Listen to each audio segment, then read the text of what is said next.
আব্দুল্লাহ বিন রাওয়াহার শাহাদাতের পরে কালিমার ঝান্ডা কে নেবেন?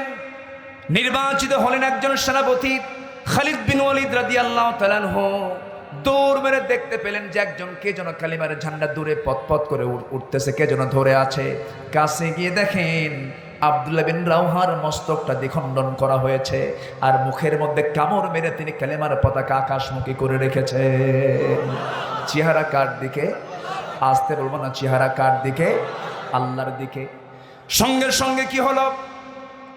খালিদ বিন ওয়ালিদের ভিতরে চেতনা জাগ্রত হলো। শহীদের রক্ত দেখলে পরে জজবা কমে না বাড়ে? আসতে বলবে না, জজবা কমবে না বাড়বে? বেড়ে যাবে। খালিদ বিন ওয়ালিদ করলেন কি? কালিমার ঝান্ডা হাতের মধ্যে নিবেন, এমন সময় দেখা গেল সেই এমন জোরে শক্ত করে কামড় মেরে ধরে আছেন, কালিমার ঝান্ডা উঠতেছে না, মাথা সহ উঠে আসে। কানের মধ্যে মুখ ঢোকায় বলছেন, ভাই আব্দুল্লাহ, আমি হলাম মুতার যুদ্ধের 4 নাম্বার সেনাপতি খালিদ বিন ওয়ালিদ। মুখটা ফাঁকা হয়ে গেল। কালিমার ঝান্ডা হাতের মধ্যে নিয়ে আব্দুল্লাহ বিন রাওয়াহার পরে খালিদ বিন ওয়ালিদ একা 3000 সৈন্যের নেতৃত্ব দিয়া 1 লক্ষ সৈন্যকে পরাজিত করে, বাতিল শক্তিকে পরাজিত করে কালিমার পতাকা বিজয়ী বেশে মদিনার দিকেও আমার রাসূলের সামনে হাজির করে দিলেন।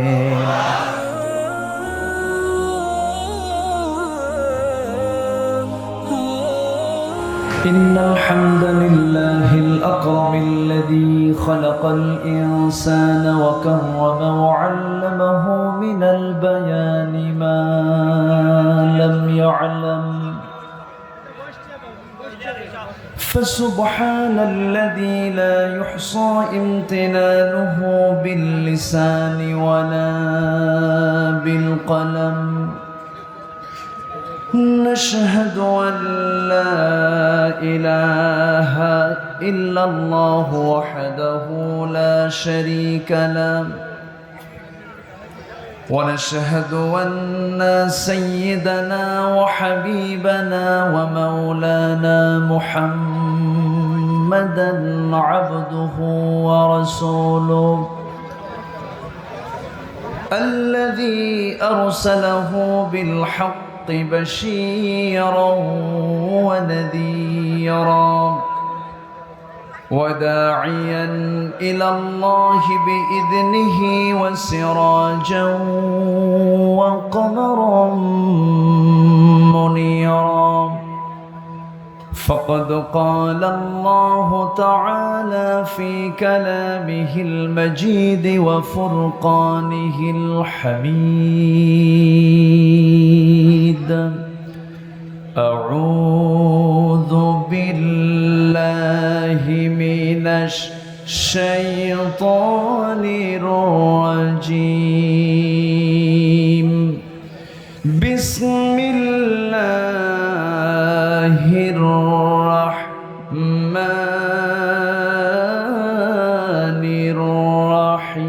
الرحيم فأقم وجهك للدين حنيفا فطرة الله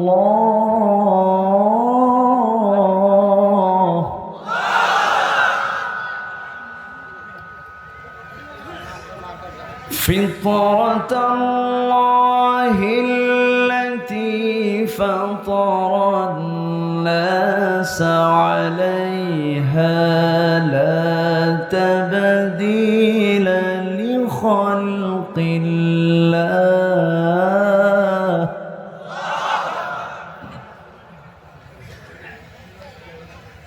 ذلك الدين القيم ولكن أكثر الناس لا يعلمون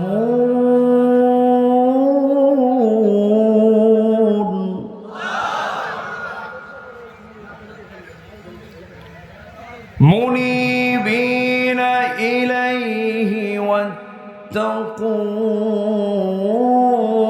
وأقيموا الصلاة وأقيموا الصلاة ولا تكونوا المشركين الله أكبر بسم الله الرحمن الرحيم إن الله وملائكته يصلون على النبي يا أيها الذين آمنوا صلوا عليه وسلموا تسليما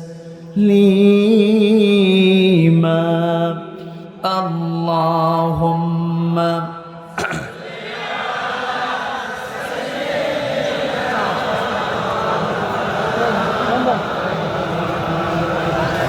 وعلى آله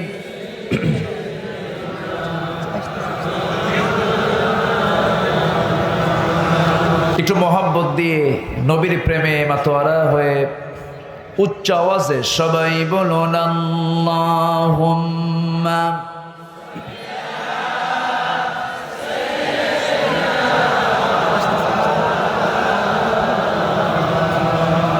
وعلى آله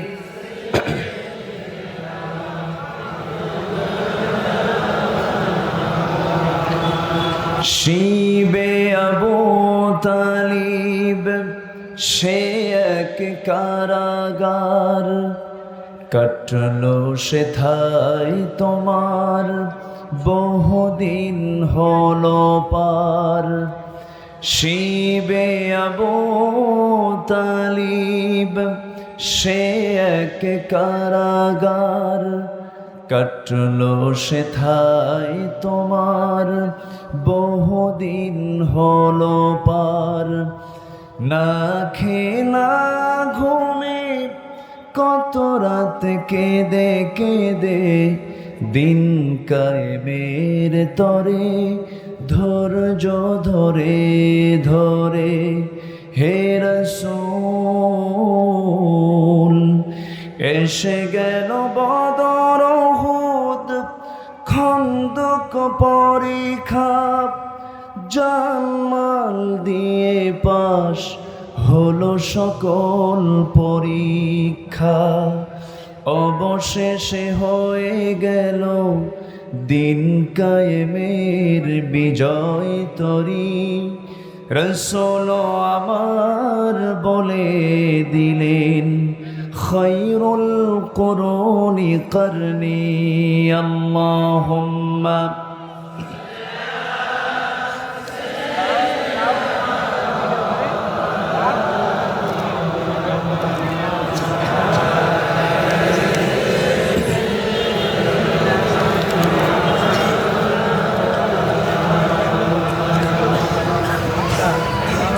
সীমান্তবর্তী জেলার দক্ষিণ পশ্চিমাঞ্চলের সাতক্ষীরার কলারো উপজেলার পূর্ব ঝাপাঘাট মাহফিল ইন্তেজামিয়া কমিটি কর্তৃক আয়োজিত তৃতীয় বার্ষিকী তাফসীরুল কোরআন মাহফিল 2019 পুনর্নির্ধারিত দিনের বেলায় অনুষ্ঠিত আজকের এই মহৎ আয়োজনের সম্মানিত সুযোগ্য সভাপতি বিশিষ্ট ব্যবসায়ী বিশিষ্ট সমাজসেবক ইসলাম দরদী ব্যক্তিত্ব জনাব ডাক্তার শেখ আবুল বাশার আমার পূর্বে কথা বলেছেন বিশিষ্ট ইসলামী চিন্তাবিদ মাওলানা খাদিমুল ইসলাম খাদেম সাহেব আমার বাম পাশে যিনি বসে আছেন এদেশের আলেম ক্রুশ শিরোমণি সৈয়দুল উলামা, জাতীয় মুফাসসির পরিষদের সম্মানিত সুযোগ্য সেন্ট্রাল প্রেসিডেন্ট, সম্মানিত কেন্দ্রীয় সভাপতি, আমার অত্যন্ত কাছের, আমার হৃদয়ের, শুধু কলারোয়াবাসী নয়, গোটা দেশের মাটি মানুষের হৃদয়ের স্পন্দন, প্রথিতযশা আলেমে দ্বীন, নন্দিত মুফাসসিরে কোরআন, ইসলামী আন্দোলনের অকুতভয় সৈনিক, অন্যতম সিপাহ সালার আল্লামা শায়েখ আমিরুল ইসলাম বেলালী, উপস্থিত হাজরাত উলামায়ে কেরাম, ফদল ইজাম, সুশীল সমাজ, জাতির শ্রেষ্ঠ সন্তান, শিক্ষক মণ্ডলী, জাতির বিবেক, সাংবাদিক বৃন্দ, প্রশাসনের দায়িত্ব নিয়োজিত কর্মকর্তাবৃন্দ, সামনে উপস্থিত দূরে ও কাছের বিভিন্ন স্থান থেকে ছুটে আসা, পঙ্গপালের মতো ছুটে আসা দিন ইসলামের নরসারদুল বীর মুজাহিদ, প্রাণপ্রিয় দিনী ভাইরা, আড়ালে বসে আছেন শ্রদ্ধেয়া সম্মানিতা আমার মা বোনেরা। আলোচনার প্রথমেই আনুষ্ঠানিকতার মধ্য দিয়ে আমার পক্ষ থেকে আবারও দিল খোলা সালাম, আসসালামু আলাইকুম ওয়া রাহমাতুল্লাহি তাআলা ওয়া বারাকাতুহু। সবাই কেমন আছেন? আমাকে প্রশ্ন করেছেন, শুধু আমাকে কেন, ওনাকে প্রশ্ন করবেন না? না করেছিলেন? অনেকদিন পর তিনি এসেছেন। মূলত উনি এই মাহফিলের শেষ আলোচক হওয়ার কথা, কিন্তু উনি এসেছেন এখানে মেহমান হয়ে না, আপনাদের সঙ্গে সাক্ষাৎ করতে। সম্মানিত ভাইয়েরা, আমরা কেমন আছি এই প্রশ্নের উত্তর যদি ভিতর থেকে দিতে যাই, জাতি আলেমদেরকে কি দিয়েছে? সবাই না। সম্মানিত ভাইয়েরা, আমরা তো এরকম আরামই আছি। আমি ছিলাম মাঝখানে কিছুদিন, ভাই ছিলেন তার আগে, আর যিনি দেশের সমস্ত আলেমদের সিপাহ সালার, যিনি হচ্ছেন কোরআনের সবচেয়ে শ্রেষ্ঠ পাখি এদেশের, যার গান আমরা শুনতে পাই না, ওয়াজ হচ্ছে, মাহফিল হচ্ছে, কিন্তু সেই প্রাণ, সেই রূহ আমরা পাচ্ছি না। আমরা তাকে ভিতরে রেখে আমরা কতটুকুন ভালো থাকতে পারি? এরপরেও বলতে হবে আলহামদুলিল্লাহ। সমস্ত কাজ ফেলে রেখে, দিনের বেলা মানুষ ব্যস্ত সময় পাড়ি দেয়, সব কাজ স্থগিত করে আজকে যেন কলারোয়ার এই এলাকার মানুষগুলো কোরআনের জন্য পাগল হয়ে গেছে। আল্লাহ পাক আমাদের কোরআনের পাগল বানায় নেন, জোরে বলি আমিন। যিনি আমাকে আপনাকে এমন বরকতপূর্ণ জায়গায় আসার বসার তৌফিক দিলেন, শুকর আদায় করছি। মুহাব্বাতান জোরালো কণ্ঠে বলে উঠছি আলহামদুলিল্লাহ। আবারও বলছি আলহামদুলিল্লাহ। সবাই বলছি আল্লাহুম্মা ইন্নী আসআলুকা আল হুদা ওয়াত তুকা ওয়াল আফাফা ওয়াল গিনা। সবাই একযোগে বলি আল্লাহুম্মা লাকা আসলামতু ওয়া বিকা আমানতু ওয়া আলাইকা তাওয়াক্কালতু ওয়া ইলাইকা আনাবতু ওয়া বিকা খাসামতু। আমরা আল্লাহ তাআলার শুকর আদায় করলাম।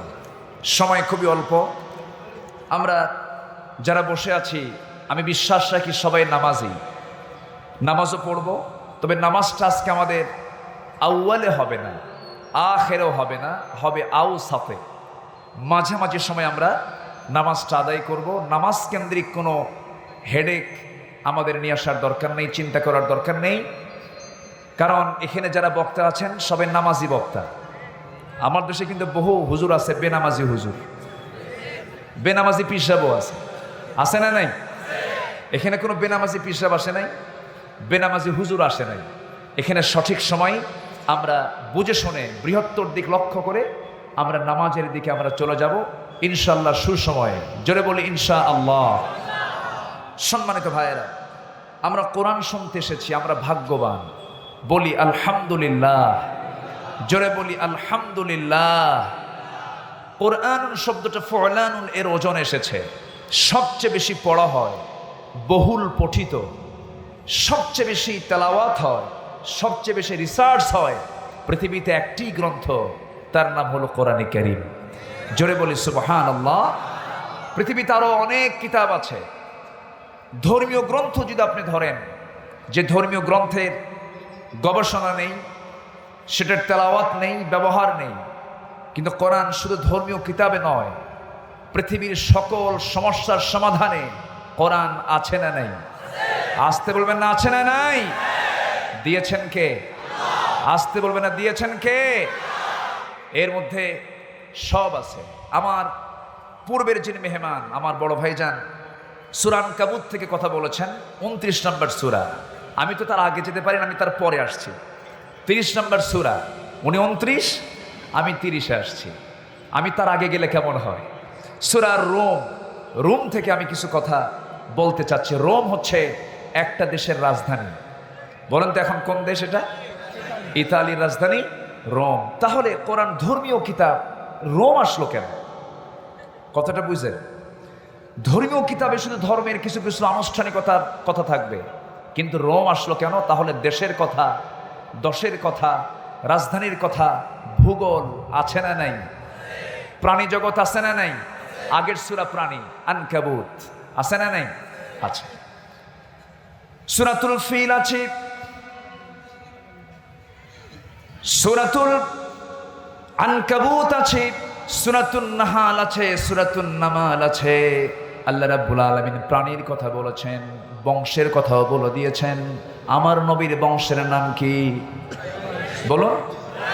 লিইলাফি কুরাইশিন ইলাফিহিম রিহলাতাশ শিতাই ওয়াস সাইফ ফালইয়াবুদু রাব্ব হাযাল বাইতিল্লাযী আত'আমাহুম মিন জু'ইন ওয়া আমানাহুম মিন খাউফ। জোরে বলুন আল্লাহু আকবার। বংশের কথা আছে, ইব্রাহিমের বংশের কথা আছে। ইন্নাল্লাহা আস্তাফা আদম ওয়া নূহা ওয়া আলা ইব্রাহিম ওয়া আলা ইমরান আলাল আলামিন। জোরে বলুন আল্লাহু আকবার। কি চান আপনি? সব আছে। এর মধ্যে বোমা মারতে হবে কেমনে তাও আছে। হয়তো বলুন হুজুর বোমা মারার কৌশল শিখায় দেন। বোমা, ক্ষেপণাস্ত্র, এরপর অস্ত্র ব্যবহার, ড্রোন ব্যবহার, তারপরে এই যে বিমানগুলো ব্যবহার, এই সমস্ত ব্যবহার পদ্ধতিও কোরআন শরীফে আছে না নাই? তাহলে কোরআন দিয়ে কি ক্যান্টনমেন্ট চলতে পারে? আসতে বলবেন না চলতে পারে? চলতে পারে। কোরআন দিয়ে ক্যান্টনমেন্ট চলতে পারে। তবে কোরআন দিয়ে মনে হয় পার্লামেন্ট চলতে পারে না। কোরআন দিয়ে কি পার্লামেন্ট চলতে পারে? পার্লামেন্ট নামে আল্লাহ পাক একটা সূরা নাজিল করেছেন, সূরা শুরা। সূরাতুশ শুরা নামে একটা সূরাই আছে, যে সূরার নামের অর্থ হলো পার্লামেন্টের সূরা। যারা কোরআনকে পার্লামেন্টে দেখতে চায় না, যারা কোরআনের বিধানকে পার্লামেন্টে পাশ করতে চায় না, এরা হচ্ছে টাটকা মুনাফিক। আসতে বলবেন না, জোরে বলুন ঠিক কিনা? এরকম মুনাফিক আমার দেশে নাই। আসতে কবেন না, আছে না নাই? যারা কোরআনের দল করে তারা কোরআনের আইন চায়, আর যারা কোরআনের দল করে না এরা আল্লাহর আইন চায় না, এরা মুনাফিক। এটা কি আমার কথা? কার কথা? আসতে বলবো না, কার কথা? কোরআনকে শুধু আমরা নামাজের মধ্যে দেখতে চাই না।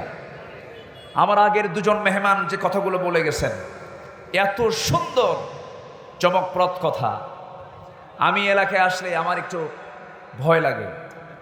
কেন ভয় লাগে জানেন? ভয় লাগার কারণ হলো এই এলাকার সবাই বক্তা, ঘরে ঘরে আলেম, ঘরে ঘরে দ্বীন আন্দোলনের সিপাহ সালার বসে থাকে। আলহামদুলিল্লাহ, এদেশের এই জেলার মতো যদি প্রত্যেকটি জেলা হতো এই দেশে গণ বিপ্লব সৃষ্টি হয়ে যেত। আমি আমার প্রায় দোয়াতেই এই কথা বলি, আল্লাহ প্রত্যেকটি জেলা তুমি সাতক্ষীরার মতো বানিয়ে দাও। জোরে বলি আমিন। আমি আর কি বলবো, এর চাইতে আর কিছু বড় করে বলতে পারছি না আপনাদের ব্যাপারে। আপনারা খুশি হয়েছেন তো? আল্লাহও যেন খুশি হন, আল্লাহও যেন খুশি হন। আমাদের অপরাধ একটি, আমাদেরকে নিয়ে অনেক ষড়যন্ত্র চলছে আবার সামনের দিকে। কথা বলতে পারবো না পারবো না, আমাদের কথার মনিটরিং চলছে, কন্ট্রোল চলছে, কি কথা বলতে হবে কি কথা বলা যাবে না। আমাদেরকে নার্সিং করবে হলো বেনামাজি বুদ্ধিজীবীরা। কি আমার কথা বুঝতেছেন কি আপনারা? আচ্ছা, হাঁসকে যদি মোরগের সাঁতার শেখান, হাঁসকে যদি মোরগের সাঁতার শেখান, হাঁস মোরগের কাছ থেকে সাঁতার শিখবে? শিখবে? মোরগের কায়দায় যদি হাঁস যদি সাঁতার শিখতে যায়, ও কি সাঁতার পারবে? সাঁতার কাটতে পারবে? পারবে না। আজকে চলছে সেই জাতীয় শেখানোর প্রক্রিয়া। সম্মানিত বন্ধুগণ, আলেমরা হচ্ছে সমাজের শ্রেষ্ঠ সন্তান। আলেমদের দিক নির্দেশনা দিতে হলে আলেম হয়ে দিক নির্দেশনা দাও। তোমার মতো বেনামাজির পরামর্শ নেওয়ার দরকার আলেমদের নয়। আলেমদের পক্ষে কাজ করতে রাজি আছেন কারা কারা?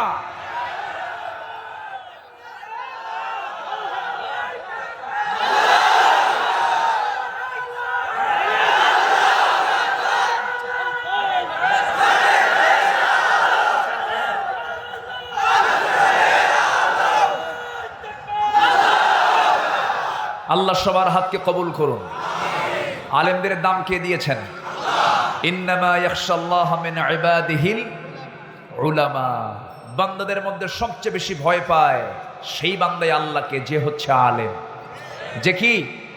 আলেমকে সম্মান কে দিয়েছেন? একজন আলেমকে সম্মান দেখাবো কোরআনের জন্য, দ্বীনের জন্য।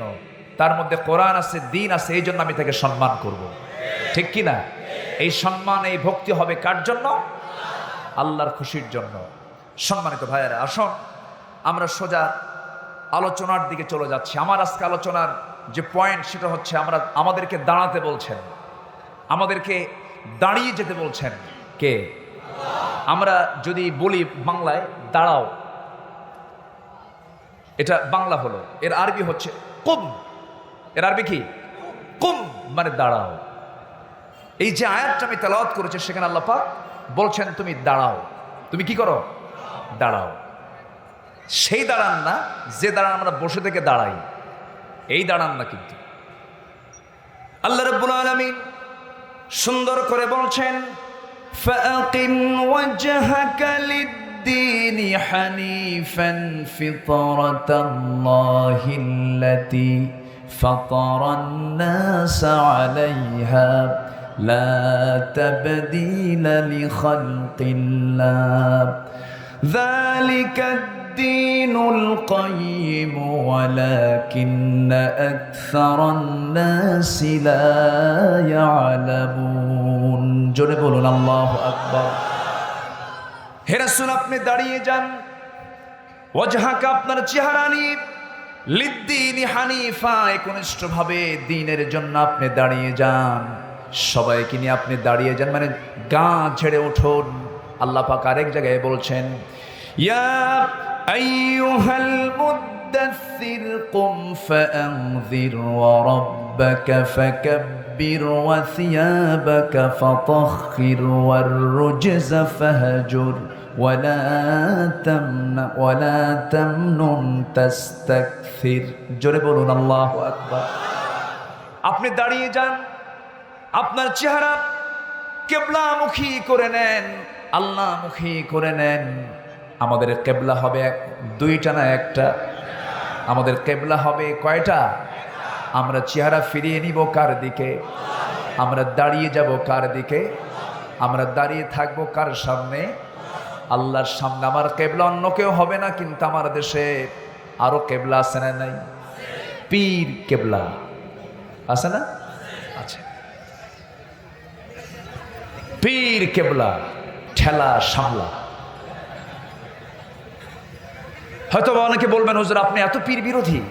আল্লাহর কসম, আমি শুরুতেই বলে নিচ্ছি, আমি পীর সাহেবকে, যিনি হক, আমি অত্যন্ত সম্মান করি।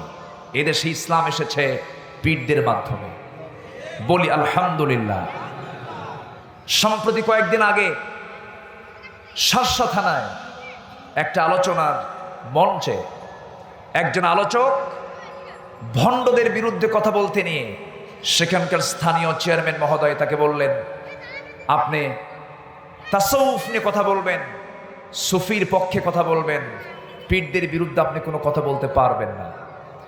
উনি এই কথা বললেন, কিন্তু আমরাও এটাও বলবো, চেয়ারম্যান সাহেব যে কথা বলেছেন অবশ্যই হক পীরের অবশ্যই পক্ষে কথা বলবো, কিন্তু যে পীর ইসলামী আন্দোলন করে না, যে পীর কোরআনের আইন চায় না, যে পীরের চেহারার দিকে তাকালে নবীর সুন্নত খুঁজে পাওয়া যায় না, সেই পীর আমার পীর হতে পারে না। আসতে বলবেন না, জোরে বলুন ঠিক কি না? এমন পীর আমার দেশে আছে না নাই? আসতে বলবেন না, আছে না নাই?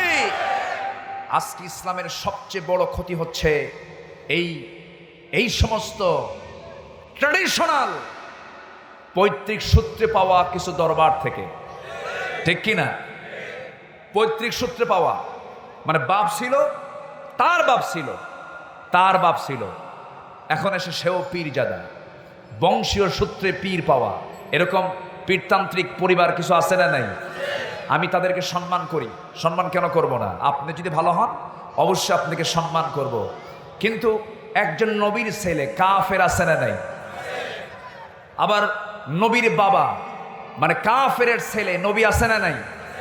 এক সাহাবী কান্দে রসুলের সামনে, এক সাহাবী নবীর সামনে কাঁদতেছেন, কান্না দেখি রসুল বললেন, ও সাহাবী কেঁদে ফেলো কেন, কাঁদতেছো কেন, এর কারণটা কি? হুজুর আমার জনম দুঃখী বাপজান আমার জন্য এত কিছু করলেন, কিন্তু আমার বাবা তো জাহান্নামী, আমার বাবা তো দিন পান নাই। আমার রাসূল বললেন, ও সাহাবী তুমি তোমার বাবার জন্য কাঁদতেছো, তোমার বাবার যে হাল আমার বাবারও সেই হাল, আমার বাবারও সেই হাল। নবীর ছেলে কাফের, মুশরিকের ছেলে নবী, আছে না নাই? আজ পর্যন্ত দেখলাম না আমার দেশে একটা পীরের ছেলে খারাপ আছে। সব পীরের ছেলে পীরজাদা, দুই একটা হারামজাদা নাই? আসতে বলবেন না, দুই একটা হারামজাদা আছে না নাই? এই হারামজাদাগুলো হক্কানি আলেমদের বিরুদ্ধে তারা মাঠে নামে। সময় আসবে আমরা তোমাদের হাত পা গুঁড়ো করে দেব। আসবে একদিন মুনাফিকদের মুখোশ আমরা উন্মোচন করবই করবই করবই। আমাদের সাহায্যকারী কে? সে আল্লাহকে সাক্ষী রেখে আকাশ বাতাস মুখরিত করে, আল্লাহর নামের তাকবীর দিয়ে আকাশ বাতাসকে মুখরিত করে তোলেন সবাই। দিন স্লোগান লিল্লাহে তাকবীর, আল কোরআনের আলো, আলেম ওলামা যেখানে, কোরআন হাদিস যেখানে, আল্লাহ কবুল করুন। আরো জোরে আল্লাহুম্মা আমিন, আরো জোরে আল্লাহুম্মা আমিন। তাহলে আমাদের কিবলা কয়টা? আমাদের কিবলা হতে হবে কয়টা? কার দিকে? সেজদা আমি কাকে দেব? কাকে সেজদা দেব? আজকে সেজদা দেওয়ার জায়গায় কি একটা না আরো আছে? আরো আছে। সেজদাও নেয় দেওয়ানবাগ, নাম শুনছেন? মস্ত বড় পেট, বিশ্ব গোডাউন, এত বড় ওর দুনিয়া ঢুকবর পেটের ভিতরে, বিশ্ব গোডাউন। আব্বু বসে পড়, বসো বসো বসো। ছোট্ট ছেলে, ও বুঝতেছে না যে এত লোক, ওর সে তাল নাই, ওর তাল নিয়ে আছে, সমস্যা নেই, থাক। বলি আলহামদুলিল্লাহ। অনেক ছোট্ট ছোট্ট বাচ্চারা আজকে মাহফিল এসেছে, অনেক ছোট্ট ছোট্ট বাচ্চা। আমার আপনার দোয়া কবুল না হলেও এদের কবুল মিস নাই। বলি আলহামদুলিল্লাহ। এরা মাহফিল আসবে, এরা মসজিদে যাবে, ঠিক কিনা? মসজিদে ছোট বাচ্চাদের কান্না হাসি এটা শুনতে হবে। আমার নবীর মসজিদে ছোট বাচ্চারা কাঁদতো হাসতো, কিন্তু আমাদের সমাজে কিছু লোকের ধারণা ছোট বাচ্চা গেলে মসজিদের নামাজ নষ্ট হয়ে যায়। ভুল কথা। আমার নবীর মসজিদ ছিল শিশু দিয়ে ভরা, আমার নবীর মসজিদ ছিল হোসাইনের হাসি দিয়ে ভরা। মসজিদে সব বাচ্চা নিয়ে যাবেন, যা আছে কপালে। কি কথা কি বুঝতেছেন আপনারা? এটা কিন্তু একটা মেসেজ, কারণ আপনার সন্তান শিখবে আপনার দেখে নামাজ। আপনি যা শিখাবেন তাই শিখবে।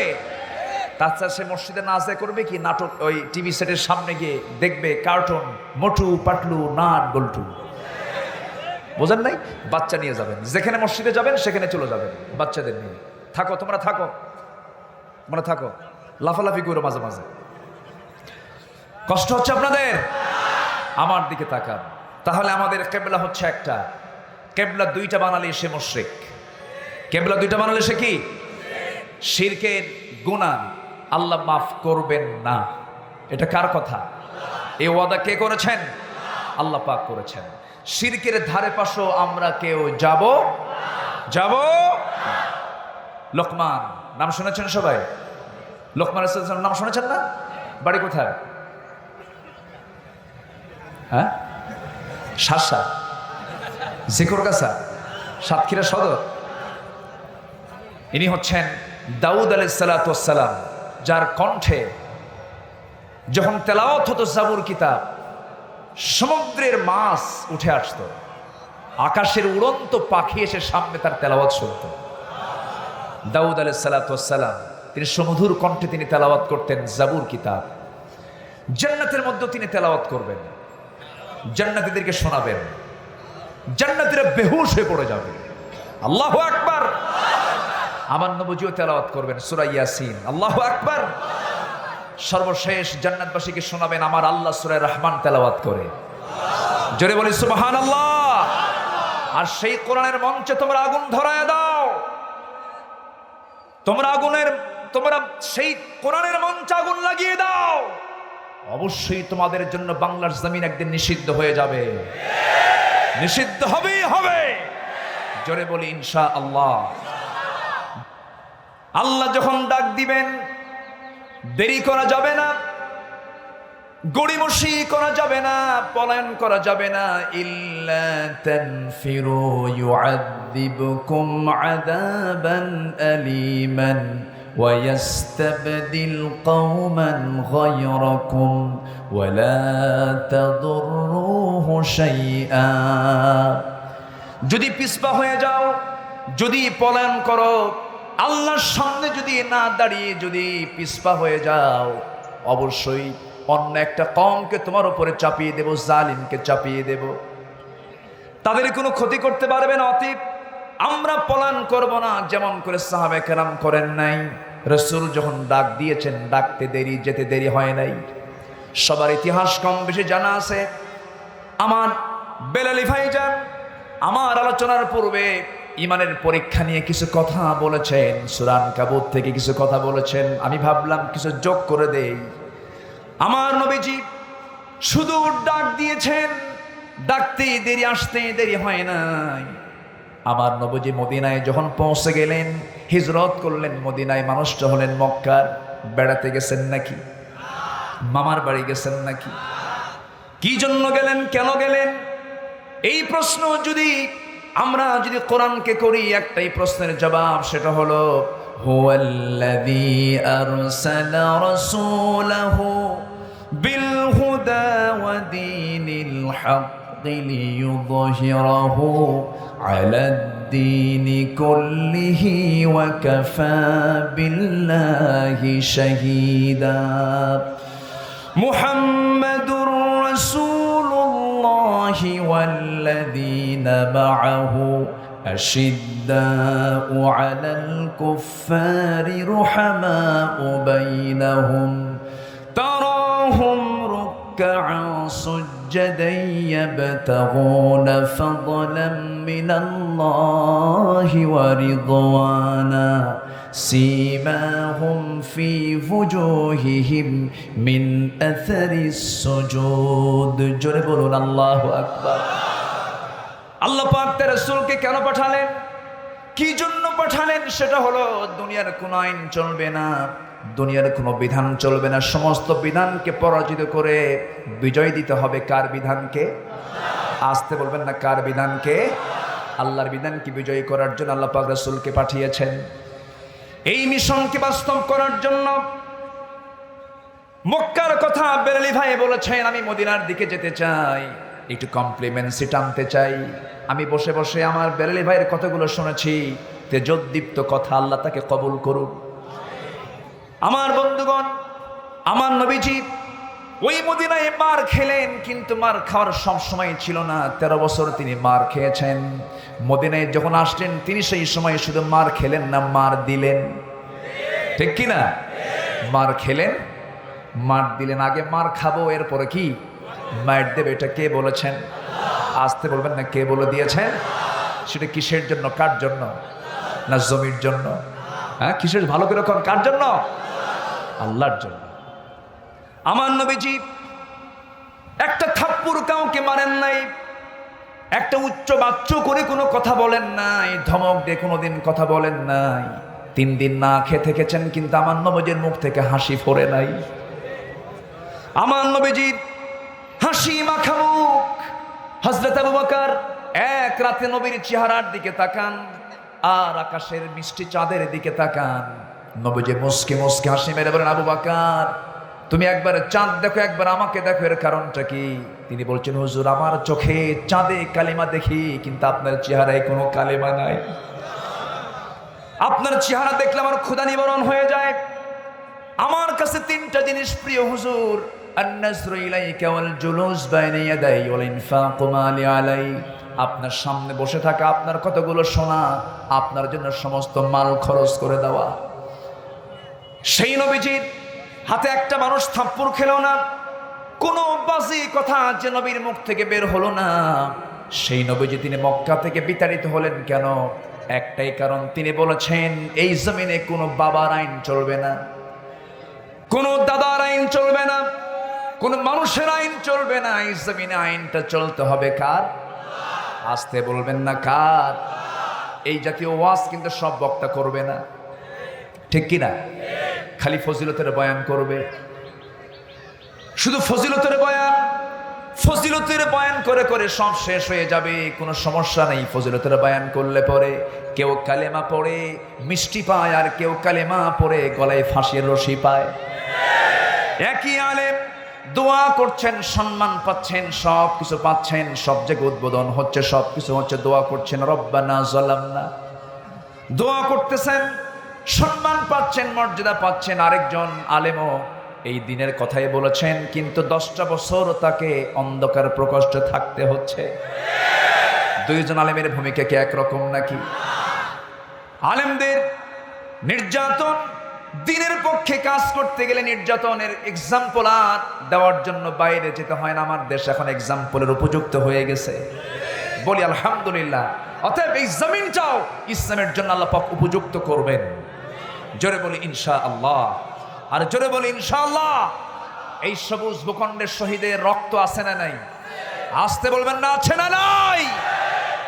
অতএব সকল হিংসা পরিহার করুন, দিনকে ধরুন, সব দল বাদ দিয়ে আল্লাহর দলে আসেন, ঠিক কিনা? দেখছেন বহু নেতা, এখন একটা নেতা ধরেন, মুহাম্মদ সাল্লাল্লাহু আলাইহি ওয়াসাল্লাম, সেই নেতাকে ধরুন। সব নেতা বাদ দেব, এক নেতা ধরবো, মুহাম্মদ সাল্লাল্লাহু আলাইহি ওয়াসাল্লাম। কষ্ট হচ্ছে? কষ্ট হচ্ছে? কথা বলে যাব? কারো কোনো সমস্যা? কারো কোনো অসুবিধা? একটু কান লাগান। আমার রাসূল এত শান্ত হৃদয়ের, এত ভদ্রচিত আচরণের একজন মানুষকে হত্যার প্ল্যান নিয়ে তাকে দেশ ছাড়া করা হলো, তাকে দেশ থেকে বের করে দেওয়া হলো। এর কারণ কি? কারণ একটাই ছিল, সেটা হলো তিনি বলেছেন, আজকে আমার যে কথার ভাষা, এই ভাষাই রাসূলের ভাষা। এই জমিনে কারো বিধান চলবে না, বিধান চলবে আল্লাহ তাআলা। এই ওয়াজ সবাই করবে না, করলে পরেই ওই যে আমার আর বেলাল ভাইয়ের মতো মাঝে মাঝে যাওয়া লাগবে। কি কথা কি বুঝতেছেন? এই ওয়াজ সবাই করবে না, এই ওয়াজ করলে পরে পিটন খাওয়া লাগবে। এই জন্য তালে তালে ওয়াজ করে, তাল দিয়ে ওয়াজ করে, এমন আলোচক আমার দেশে আছে না নাই? যখন আপনাদের সামনে আলোচনা করতে আসবে, সোজা সাপটা বলে দিবেন, কোরআন থেকে হক কথা বলুন, নচেত মঞ্চ থেকে নেমে যান। ঠিক কিনা? উচিত কথায় বন্ধু বেজার, গরম ভাতে হ্যাঁ এলাকায় কয় না মনে হয়। উচিত কথায় বন্ধু বেজার, গরম ভাতে বিলাই বেজার। বিড়াল গরম ভাতে বেজার হয়ে যায়। সম্মানিত ভাইয়েরা, হক কথা বলতে হবে। যা বলবো সোজা সবটা কথা বলবো। অকুলু কৌলান সাদীদা, সোজা কথা ক, পেছায়া কোনো কথা আল্লাহ পছন্দ করেন না। হেকমত খাটায় কথা করা দরকার নাই। সোজা হেকমত খাটায় মানে এখানে হেকমত আর হককে গোপন দুটো পার্থক্য আছে। হেকমত মানে হচ্ছে যোগ্যতার সঙ্গে কথা বলা, আর কৌশল করে কুটু কৌশল করে হককে আড়াল করা এটা কোনো কথাই না, এটা কোনো কথাই না। সম্মানিত ভাইয়েরা, মদিনায় গেলেন, সেই রাসূল মদিনায় যাওয়ার সঙ্গে কি আরামে ঘুম পাড়তে পারছেন? আরামে ঘুম পাড়তে পারছেন? সেখানে মোনাফেক আছে না নাই? ইহুদিরা আছে না নাই? নাসারা আছে না নাই? বনু কোরাইজা, বনু কাইনুকা, এই সমস্ত গোত্র আছে না নাই? দিনগুলো আরামে কাটলো না। ওখানে শুরু হলো নানাবিধ ষড়যন্ত্র, কুটো চক্রান্ত, কুটো চাল করা হলো। এর মাঝেই শুরু হলো যুদ্ধের যাত্রা। এক বছরে যেতে না যেতেই শুরু হলো বদর যুদ্ধ দিয়ে যাত্রা শুরু। আর যুদ্ধের সংখ্যা হলো 10 বছরে 86টা। বেশি না তো? হ্যাঁ বেশি? কম হলো এটা? 10 বছরে 86 যুদ্ধ মানে কি? শুধু শুধু নরম নরম ওয়াজ করা যাবে না, যুদ্ধের ওয়াজ করতে হবে। সামনে আরেকটা যুদ্ধের প্রয়োজন, সে যুদ্ধের মধ্য দিয়ে বাংলার জমিনে কোরআনের আইন প্রতিষ্ঠান আন্দোলন করতে হবে। ঠিক কিনা?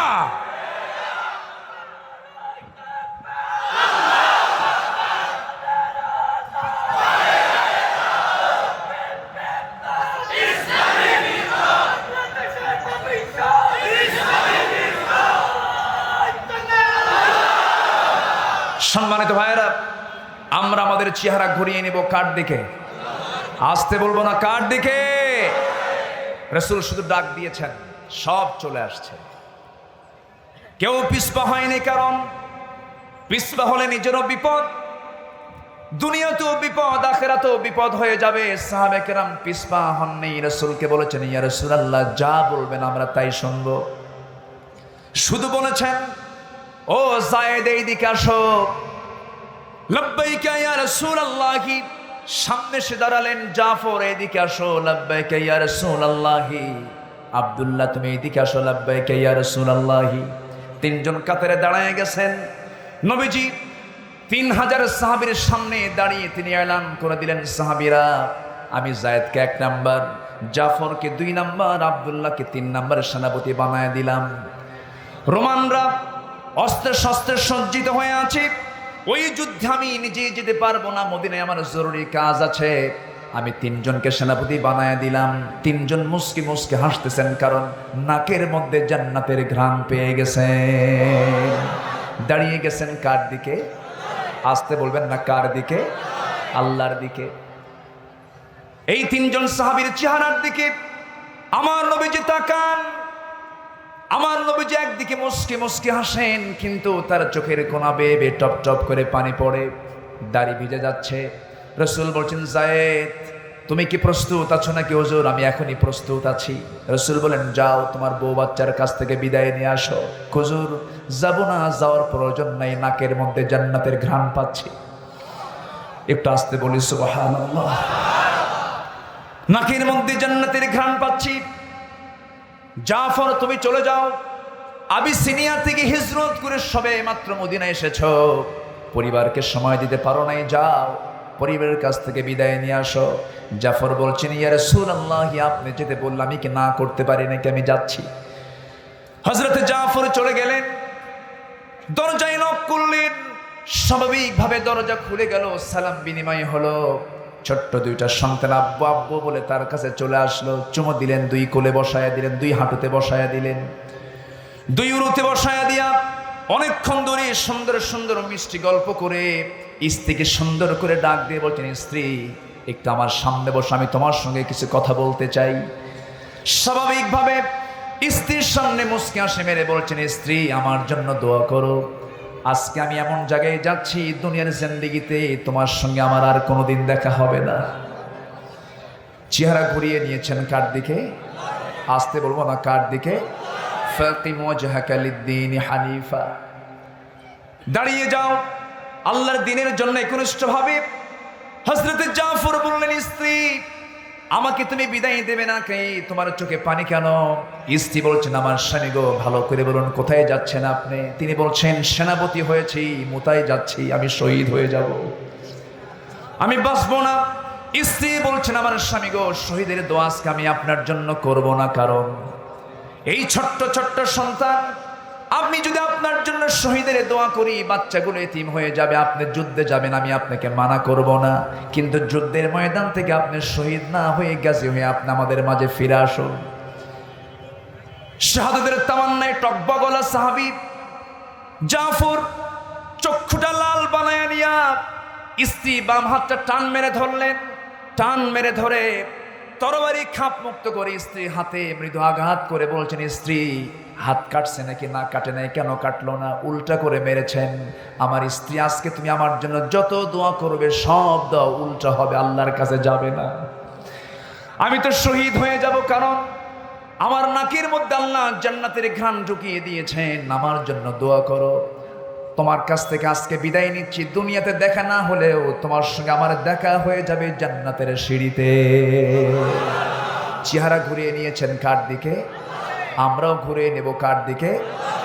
আল্লাহ রাব্বুল আলামিন এই জন্য বলছেন, ইয়া আইয়াতুহান নাফসুল মুতমাইন্নাতুর রজিই ইলা রাব্বিকি রাদিয়াতাম মারদিয়াহ ফাদখুলি ফি ইবাদি ওয়াদখুলি জান্নাতি। আমার বান্দা হয়ে যাও, আমার মুখী তুমি চেহারা বানিয়ে নাও, আমার জান্নাতে ঢুকে পড়ো, আমার গোলাম হয়ে ঢুকে পড়ো। এই হুকুম কে দিচ্ছেন? আল্লাহ দিচ্ছেন। হযরত জাফর এই কথা বলে বিদায় নিলেন। আব্দুল্লাহ বিন রাওয়াহা রাদিয়াল্লাহু তাআলা আনহু দুপুরবেলা বিয়ে করেছেন, সন্ধ্যায় যুদ্ধের ডাক, জিহাদের ডাক শোনা মাত্রই তিনি কি করলেন? রাসূল বললেন তাকে, যাও তুমি বিদায় নিয়ে আসো। চললেন বাড়ির দিকে, দরজার সামনে গিয়ে দাঁড়ালেন, দরজার বাইরের শিকলটা লাগায় দিলেন। বাইরের শিকলটা লাগায় দিয়া স্ত্রীকে লক্ষ্য করে বলছেন, স্ত্রী বাইরের শিকল লাগায় দিয়েছি, চেষ্টা করলেও দরজা তুমি খুলতে পারবা না, আমাকে দেখার চেষ্টা করবে না, কারণ দেখতে গেলেই তোমার প্রতি আমার টান এসে যাবে, আমার প্রতি তোমার টান এসে যাবে, তোমার প্রতি আমার টান আসবে, যুদ্ধে যেতে দেরি হয়ে যাবে। আমার জন্য আজকে দোয়া করে দাও, আমি যেন যুদ্ধের ময়দানে শহীদ হয়ে আল্লাহর জান্নাতে প্রবেশ করতে পারি। স্ত্রী বলছেন, স্বামী গো, মেহেরবানি করে একটা নজর আমাকে দেখার সুযোগ দিয়ে দেন, যেন কিয়ামতের কঠিন কণ্ঠকে কীর্ণ ময়দানে আপনার সঙ্গে আমার সাক্ষাতের জন্য যেন সহজ হয়ে যায়, চিনতে যেন সহজ হয়। এমন কথা শোনার সঙ্গে সঙ্গে আব্দুল্লাহ বলছেন, স্ত্রী এমন নেক নিয়ত তোমার যদি হয়ে থাকে, আমি যদি তোমার জীবনের শেষ স্বামী হয়ে থাকি, তুমি যদি আমাকে তোমার জীবনের শেষ স্বামী হিসাবে শেষ সময় পর্যন্ত শেষ নিঃশ্বাস ত্যাগ করতে পারো, হাসরের ময়দানে তোমার সঙ্গে আমার সঙ্গে পরিচয় করে দেওয়ার দায়িত্ব আমার আল্লাহ নিজে নিয়ে নিবেন। জোরে বলি সুবহানাল্লাহ। চেহারা ঘুরিয়ে নিয়েছেন কার দিকে? আমরাও ঘুরিয়ে নিব কার দিকে? আল্লাহর দিকে। আরেকটা আয়াত আসছে, যে আয়াতটা আমাদের সবার জানা আছে, চেহারা ঘুরানোর আয়াত। সবাই বলুন, ইন্নী ওয়াজ্জাহতু ওয়াজহিয়া লিল্লাযী ফাতারাস সামাওয়াতি ওয়াল আরদা হানিফান ওয়া মা আনা মিনাল মুশরিকিন লা শারীকা লাহু ওয়া বিযালিকা উমিরতু ওয়া আনা আউয়ালুল মুসলিমিন। জোরে বলুন আল্লাহু আকবার। আমার ভাইয়েরা, এই তিনজন বিদায় নিয়ে যুদ্ধে ঝাঁপিয়ে পড়লেন।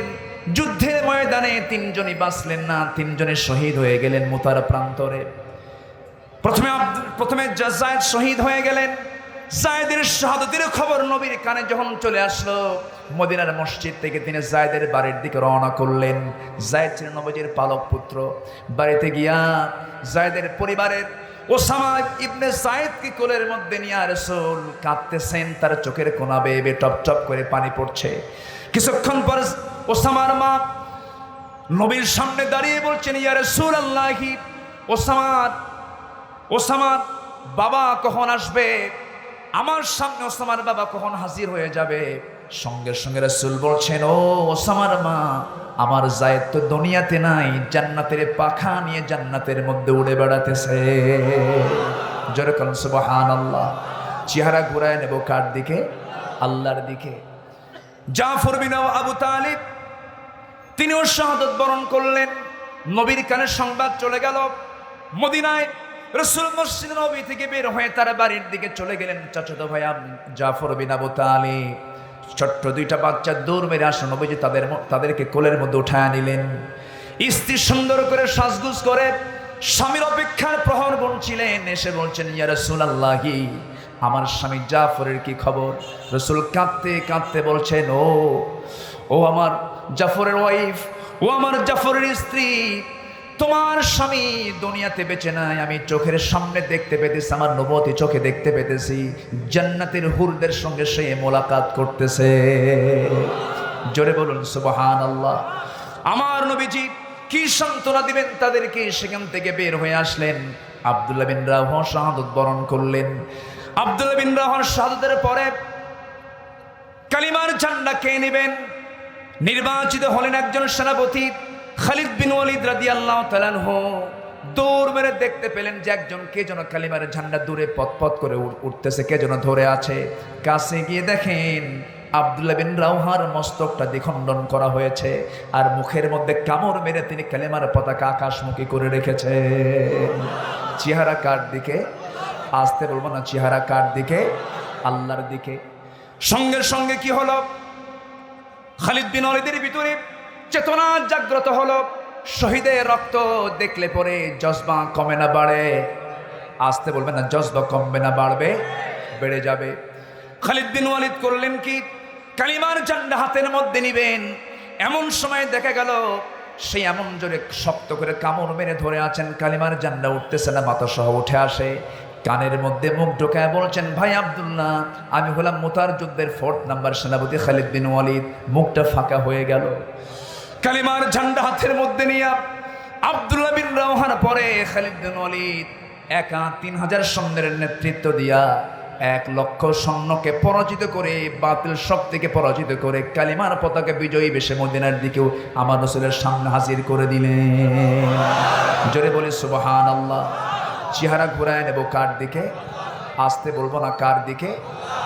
বিয়ের আসর থেকে সাহাবীরা জিহাদের ময়দানে চলে গেছেন।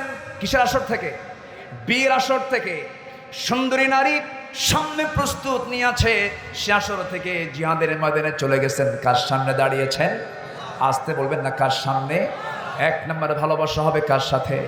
আমার সবচেয়ে আপনকে, আমার সবচেয়ে প্রিয়কে। আমার সবচেয়ে প্রিয় জানের এই জান, এই রুহটা কার হাতে? এই রুহ কার নির্দেশে চলে? কিন্তু আমরা সবচেয়ে বেশি ফাঁকি দিতে চাই কাকে? আলহামদুলিল্লাহ। কি হবে?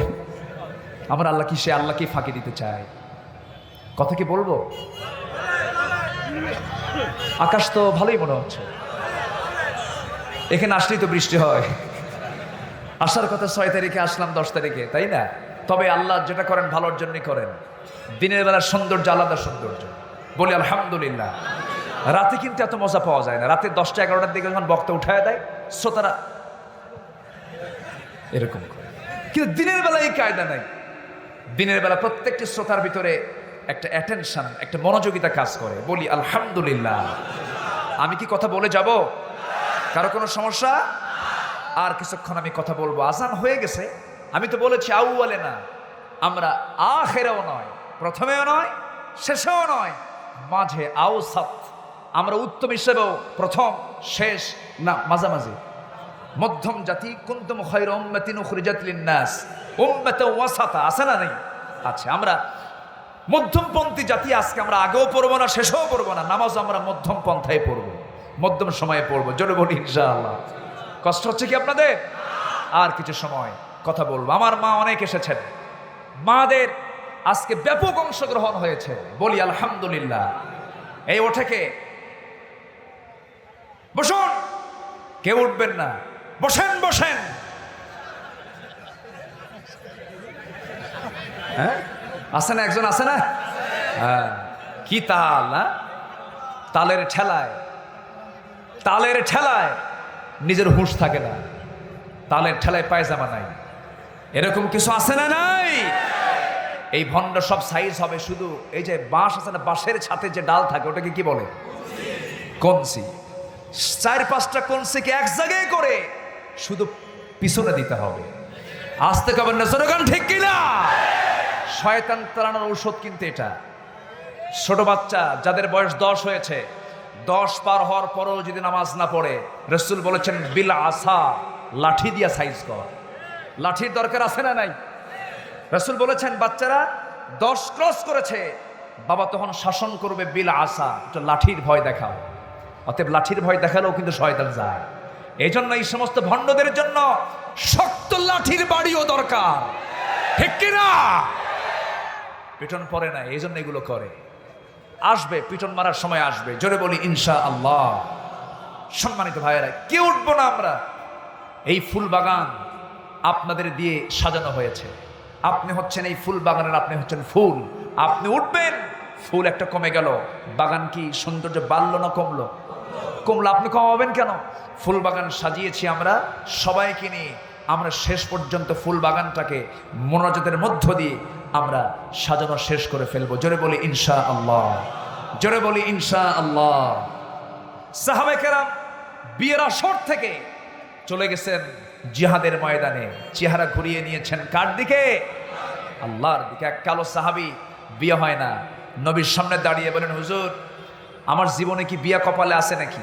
রাসূল বলেন বিয়া নাই মানে? হুজুর বহু মেয়ে দেখলাম, আমারে কেউ চয়েস করে না, আমারে দেখলেই চেহারা ঘুরায় নেয়। রাসূল বললেন তুমি আসল ঘটকের কাছে যাও নাই, আমি আসছি, আমি আসি, আমি তোমার বিয়ে পড়ায় দেবো, যাও।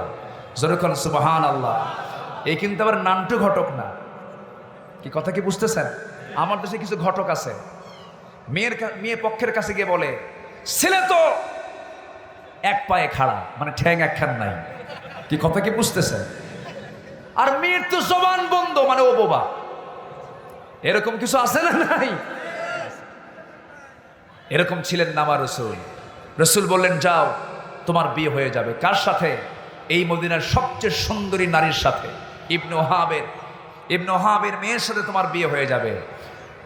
সাহাবী মুস্কি হাসি মেরে বলেন হুজুর শোনেন, আমি বহু প্রস্তাব দিছি, মুখ খাওয়া হয়ে চলে আসছি, আমি আর মুখ দেখাবো না, একটা দলিল করে দেন। আমার রাসূল বলেন ঠিক আছে দলিল করে দিচ্ছি। চিঠি একখান লিখে বলেন জয়টা মেয়ের বাবার কাছে গিয়ে দিবা। এবার সাদ চিঠিখানা পেয়ে বুকে তার পাহাড় পরিমাণ সাহস চলে আসছে, মেয়ের বাবার কাছে গিয়ে বলতে চাই মেয়ের বাপ এই চিঠি পড়, তাড়াতাড়ি ব্যবস্থা কর, আর সহ্য হচ্ছে না আমার। আল্লাহু আকবার। বিশ্বনবী কি ছিলেন? জোরে বলি সুবহানাল্লাহ। সাহাবীর পক্ষ থেকে রিসালাতুন আযীমা, সম্মানজনক চিঠি যখন পেলেন সাহাবী মেয়ের বাবা, যখন দেখলেন মুহাম্মদ সাল্লাল্লাহু আলাইহি ওয়াসাল্লাম চিঠিখানা পেয়ে বলছেন ও কালো সাহাবী, আমি তো দারুণ খুশি হলাম, বিশ্বনবী তার আসন থেকে আমার মেয়েকে নিয়েও ভাবেন, আমার মেয়েকে নিয়েও বিয়ের চিন্তা করেন। নবীর যখন চয়েস, আমারও চয়েস। জোরে বলি সুবহানাল্লাহ।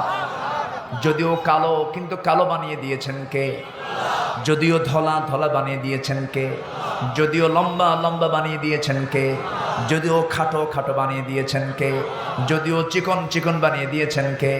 যদিও মোটা, মোটা বানিয়ে দিয়েছেন কে? দোষ কার? আল্লাহর হবে দোষ। সবই সুন্দর, সবই কি? যদি কেউ কোন সৃষ্টিকর সুন্দর বলে ফেলে, আল্লাহর সৃষ্টিকর সুন্দর বলা হয়ে যাবে, কোরআনকে মিথ্যা বলা হয়ে যাবে। লাকাদ খালাকনাল ইনসানা ফি আহসানি তাকওয়িম। জোরে বলুন আল্লাহু আকবার। আল্লাহ পাক মানুষকে, এখানে কালো আছে না নাই? ধলা আছে না নাই? কালো ধলা উঁচু নিচু সব ইনসান। লাকাদ খালাকনাল ইনসান ফি আহসান, সবকে আল্লাহ পাক সুন্দর করে সৃষ্টি করেছেন। আল্লাহু আকবার। অতএব মন খারাপ করা যাবে। কিছু মা আছেন, মা একটু সুন্দরী, স্বামী একটু, বউ একটু সুন্দরী, স্বামী একটু কালো, অহংকার আছে না নাই? মাঝে মাঝে গন্ডগোল লাগলে কয়, শোনো, তোমার সাথে যে আমার সংসার হচ্ছে তোমার 14 গোষ্ঠীর কপাল। চেহারা দেখো আয়নায়, এটা আয়নার দিকে দেখো তো, তুমি কি আর আমি কি? যেরকম নাউজুবিল্লাহ, এগুলো আছে না নাই? বলা যাবে না। আপনার সৌন্দর্য 1 সেকেন্ডের মধ্যে মাটির সঙ্গে মিশিয়ে দেওয়ার যোগ্যতা কার? চেহারার বড়াই করা যাবে, দেহের সৌন্দর্যের অহংকার করা যাবে? অহংকার করা যাবে না। বিশ্বের সেরা সুন্দর ছিলেন মুহাম্মদ সাল্লাল্লাহু, তার পাশে ছিলেন বেলাল। ধলা না কালো? রাসূল কি কখনো অহংকার করেছেন? বরঞ্চ তাকে মুয়াজ্জিন নামক শ্রেষ্ঠ পোস্ট, ইমামের পরেই সেকেন্ড পোস্ট দিয়েছেন বেলাল, কালো বেলালকে। আল্লাহু আকবার। চেহারা দিয়া, চেহারা দিয়া না গুণ দিয়া? আল্লাহ কি দেখবেন? আল্লাহ কি দেখবেন? লোকমানের কথা বলছিলাম আমি, ওইদিকে যেতে পারলাম না। লোকমান ছিলেন কালো মানুষ, খাটো মানুষ। পায়ের গোড়া আছে না, পায়ের গোড়া কিছু লোকের ফেটে যায়, ওই লেপের কাপড় ছিঁড়ে যায়, আছে না এরকম? আছে না? মানে এমন ফাটা, কোন লেপের কাভার টেকে না, সব ছিঁড়া শেষ, পা ফাটা, এত ফাটা মানে বাঙ্গি ফাটার মতো। আছে না এরকম? আছে না? আছে। তো লোকমান ছিলেন এমন পা ফাটা একজন মানুষ, খাটো মানুষ, দেখতে সুন্দর না বাহ্যিকভাবে, কিন্তু লোকমানকে আল্লাহ পাক এত পছন্দ করলেন। আল্লাহ পাক এই কোরআনের ভিতরে একটা সূরার নাম, 114 সূরার মধ্যে একটা সূরার নামকরণ করলেন তার নাম দিয়া, পা ফাটা লোকমান দিয়া, পা ফাটা লোকমান দিয়া। কিন্তু এটা বাহ্যিক, কিন্তু পা ফাটা হোক, দিলটা ছিল কার ভয়ে? চেহারা ছিল কার দিকে ঘোরানো? ফাকিম ওয়াজহাকা লিদ-দীনি হানিফা। আমার মা এরকম করে স্বামীকে কখনো বলবেন না। আবার কিছু কিছু স্বামী আছে একটু সুন্দর, কপালে বউটা কালো পড়ে গেছে, মাঝে মাঝে হুমকে মারে, শোন, আমার তো মনে শান্তি নাই, আমার বন্ধুর বউটা কত সুন্দর রে, আমি কোন কারে বিয়ে করলাম? কান্দার এরকম আছে না? এরকম আছে না নাই? আমার মায়ের এখন দারুণ খুশি, হুজুর ভালো করে কম, আমার স্বামী প্রত্যেক দিন খোটা দেয়, আর কয় বিয়ার একখান করবো। এরকম আছে না নাই? না। আপনার কালো স্ত্রী আপনার চোখে হয়তো কালো মনে হতে পারে, কিন্তু এটাকে সুন্দর করে বানিয়েছেন কে? দেখতে হবে চোখে দিয়া, বাইরের চর্মচক্ষু দিয়া, দিলের চক্ষু দিয়া। দিলের চক্ষু দিয়ে দেখলে সব সুন্দর হয়ে যাবে। আলহামদুলিল্লাহ বলেন, জোরে বলে আলহামদুলিল্লাহ। এই কালো সাহাবী চয়েস করে ফেললেন, মেয়ের বাপ চয়েস করলেন। মেয়ের বাপ চয়েস করে বললেন, শোনো, আমি তো চয়েস করলাম, নবীজি পাঠিয়ে দিয়েছেন, আমার কোনো আপত্তি নাই, কিন্তু আমার মেয়ে তো সুন্দরী, আমার মেয়ে চাঁদের মতো সুন্দরী নারী, আমার মেয়ে সুন্দরী, তুমি হলো কালো, আমার মেয়ের যদি পছন্দ না হয় আমি তার ইচ্ছার বিরুদ্ধে যেতে পারবো না। দেখি তো আমার মেয়েকে প্রস্তাব দিয়ে আমার মেয়েটা কি বলে, তবে আমার বিশ্বাস আমার মেয়ে আমার কথার বাইরে যাবে না। এমন বিশ্বাস তো এখনকার বাপদের আছে? আছে? আছে? এখন নাই, বিয়াগী হয়ে যায়, 2 বছর পরে জানা যায়। আছে না নাই? বিয়াগী হয়ে যায়, 2 বছর পরে জানা যায়। মেয়ের বাপ মেয়েকে বলে, মা কি যেন শুনলাম কাব্বা, এত কষ্ট তোমার কি করার দরকার ছিল, আমি নিজেই সারছি। এরকম আছে না নাই? আচ্ছা, এগুলো করা যাবে না। বাবা মার মনে আঘাত দিলে সেই পরিবারের রহমত হবে হবে ইসলাম পূর্ব বিবাহ পূর্ব কোন গোপন ওয়ালা মুত্তাখিদি আখদান ওয়ালা মুত্তাখিদাতি আখদান, গোপন কোন ফোনালাপ, কোন কথা, কোন গাছতলা বটতলা ব্যবহার করা যাবে? আসতে বলবেন না, যাবে।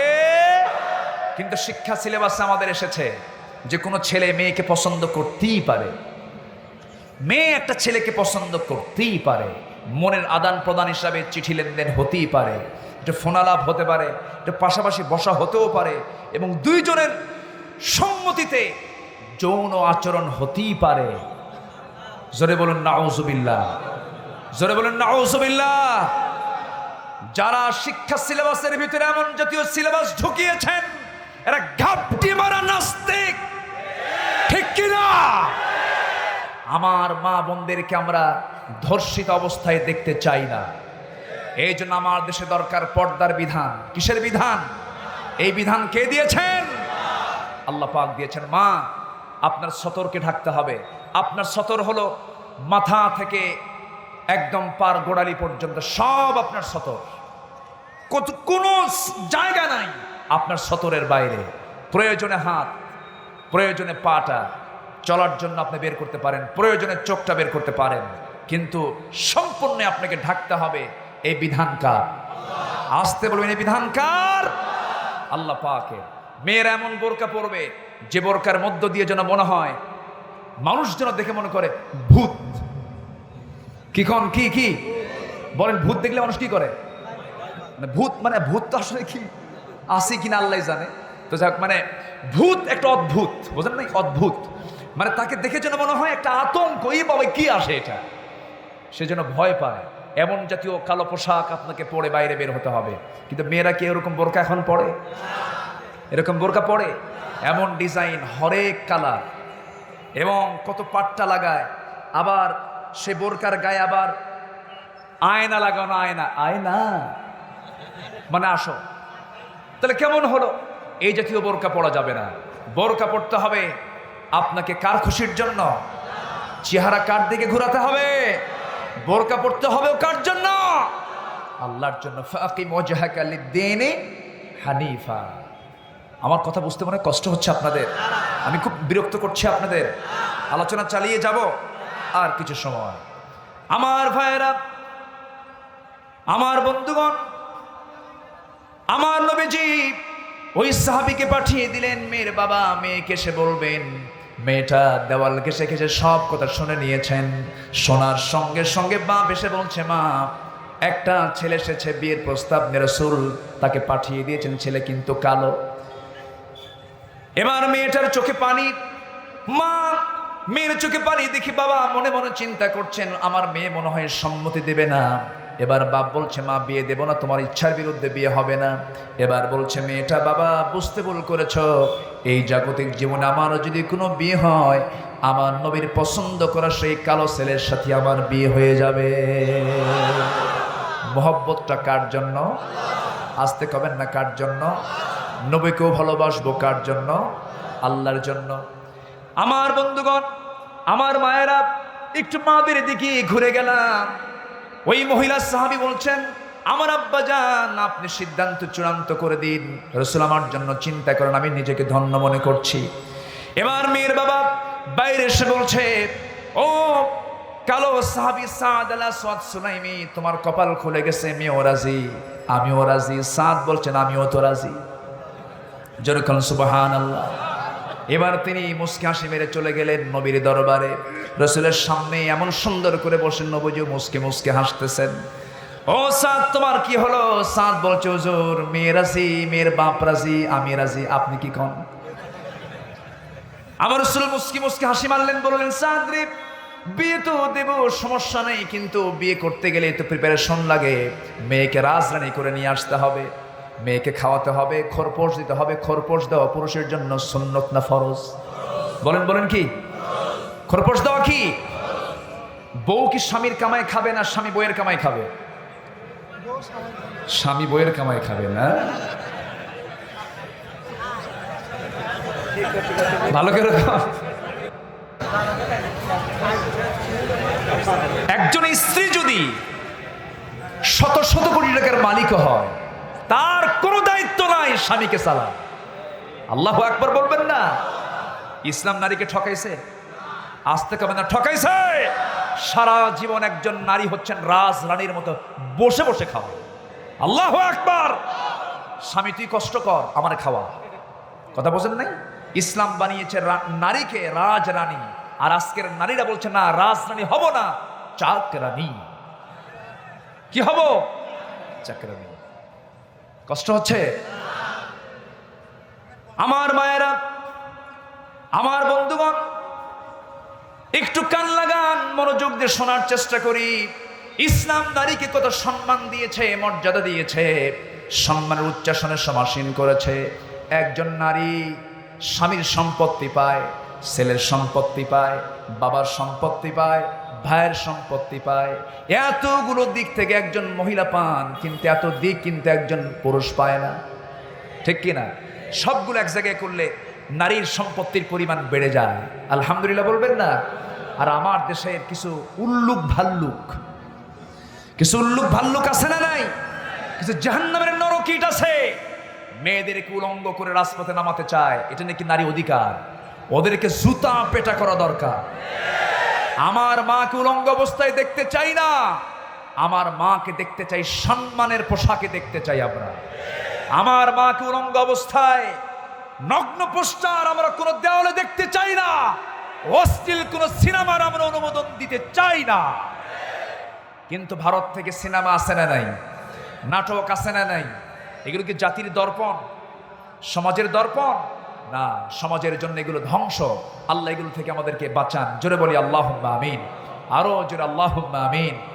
আমার নবীজি বললেন, ও সাদ, বিয়ে তো করবা, টাকা লাগবে, খরপোশ দাও, খরপোশের টাকা সংগ্রহ করো, মোহরণের টাকা সংগ্রহ করো। হুজুর, মোহরণের টাকা আমাকে দিতে হবে, এই দায়িত্ব যদি আপনি আমারে দেন, আমার বিয়া কিসমতে নাই। জোরে বলুন সুবহানাল্লাহ। আমি এমন ফকির, ভিআইপি ফকির, আমার কিচ্ছু নাই, আপনি যদি আমার বিয়ে করান, আপনি যখন সব করলেন, মেয়ে দেখলেন, সবকিছু করে, টাকা আপনি দেন। জোরে বলি সুবহানাল্লাহ। আমার নবীজি মুস্কে একখান হাসি মারলেন, কি হাসি, আল্লাহু আকবার। সেই নবীজির মুস্কে হাসি কি সবাই দেখতে চাই? সবাই কি দেখতে চাই? এখনো কি দেখা সম্ভব? অবশ্যই। এখনো কি দেখা সম্ভব? অবশ্যই সম্ভব, অবশ্যই সম্ভব। আমরা রাসূলের দরুদটা নিয়মিত পড়ব, রাতে দরুদ পড়ে পড়ে শুয়ে পড়ব, অবশ্যই অবশ্যই আমার নবীর সঙ্গে সাক্ষাৎ হয়ে যাবেই যাবেই যাবেই ইনশাআল্লাহ। জোরে বলি ইনশাআল্লাহ। স্বপ্ন তো জীবনে বহু দেখলাম, কত যুবকরা স্বপ্ন দেখে রাতের বেলা রাজার মেয়েকে বিয়ে করছে, আছে না? আছে, অনেক স্বপ্নই দেখি, কিন্তু রাসূলকে দেখার খায়েশ আমাদের সবার মধ্যে থাকার দরকার আছে না? আচ্ছা, সবাই কি দেখতে চাই? আচ্ছা, আমরা দেখব, দরুদ শরীফ বেশি করে পড়বো, জোরে বলি ইনশাআল্লাহ। সম্মানিত ভাইয়েরা, সাহাবী বললেন, ইয়া রাসূলুল্লাহ, আপনি তাহলে ব্যবস্থা করেন। রাসূল মুস্কে হাসি মেরে বললেন, সাহাবীরা, আমি তো এই সাহাবীকে নিয়ে একটা বেকায়দায় পড়ে গেলাম, সব তো আমারই করা লাগে। সুবহানাল্লাহ, সুবহানাল্লাহ। আমার নবীজি জামাইকে ডাক দিলেন, ওসমান, তুমি সবসময় দুঃসময়ে তুমি আমার হেল্পার হয়ে যাও, তুমি 200 দিরহাম দাও। নোমান, তুমি 200 দিরহাম দাও। 400 দিরহাম হয়ে গেল। 400 দিরহাম নিয়া আমার নবীজি তার হাতে উঠিয়ে দিয়ে বললেন, ওরে সাদ, যাও বিয়ের বাজার করো, কালকে তোমার বিয়ে হয়ে যাবে। বুক ভরা সানিয়া সুন্দরী স্ত্রীর সঙ্গে তার বিয়ে হয়ে যাবে। বিয়ের বাজার করতে গেছেন মদিনার বাজারে, বাজার শুরু করেছেন। এমন সময় একজন মুজাহিদ এসে কানে সংবাদ দিল, সাদ, তুমি কি জানো বিয়ের বাজার তো শুরু করেছো, তুমি কি জানো জিহাদের ডাক কিন্তু চলে আসছে, যুদ্ধ শুরু হয়ে গেছে, কি করবা বলো?